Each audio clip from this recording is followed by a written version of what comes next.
The novel coronavirus has recently developed a number of worrisome mutations, resulting in multiple new variants popping up around the world.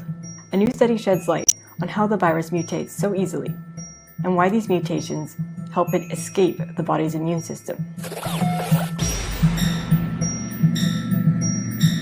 The beauty of this story is it's quite complex, but it's really rather simple.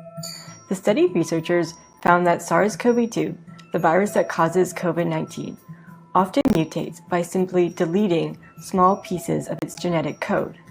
Although the virus has its own proofreading mechanism that fixes errors as it replicates, the deletions get around this.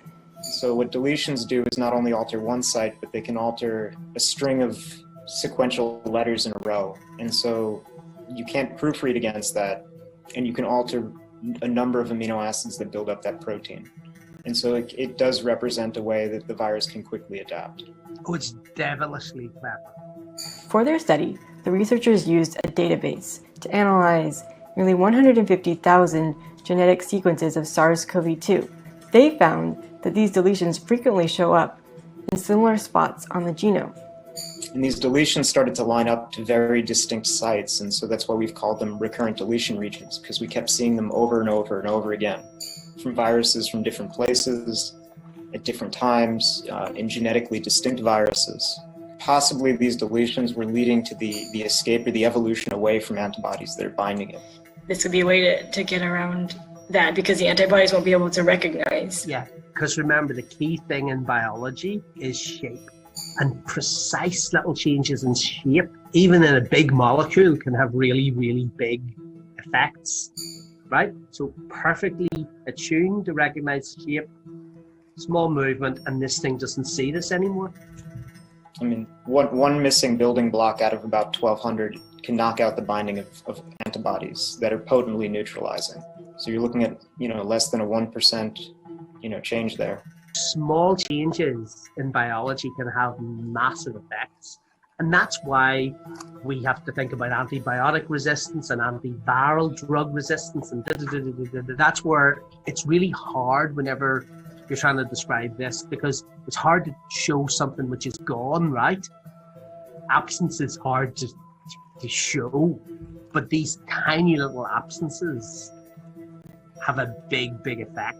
Does it seem like the main goal for the evolution perspective is to sort of escape the immune system, and this transmissibility might be like a secondary factor, or we don't, like a beneficial side effect, but we don't really... The virus has evolved to replicate efficiently, and it'll evolve around anything that gets in its way or go extinct. Evolution finds these sweet spots, and this is a pretty good virus, right? What it's doing is every single time it's replicating, think of the millions of people that virus is replicating in the world each day, right? Because anything that we can do to dampen the number of times it replicates, just like Kevin said, will buy us a little bit of time. Coming up with the tools now that we know that they're important and that they can alter the immunogenicity of the molecule, the way that some antibodies bind it, and understand if there's clinical changes that are associated with that. And that's in some ways what happened with the discovery of the variants from South Africa and from the United Kingdom, both of which have deletions. Will we see something happen like we do with flu vaccines, that these need to be reformulated frequently? It's not going to be an all or nothing where one day, the virus can be blocked by a vaccine and the next day it's gone. It's a continuum. But you still have something that's 90 or 85% efficacious, which I think at the start of this pandemic we'd all sign up for. It's not just going to be this virus, it'll be the next virus, and the next virus, and the next virus, and the next virus. They will continue to emerge. They will continue to evolve. And we'll continually have to play cat and mouse and stay one step ahead of them. Their results underscore the importance of closely monitoring the virus's evolution by tracking these deletions and other mutations. The findings also show why it's important to wear a mask and implement other measures to prevent the virus from spreading. The more people it infects, the more chances it has to replicate and potentially mutate.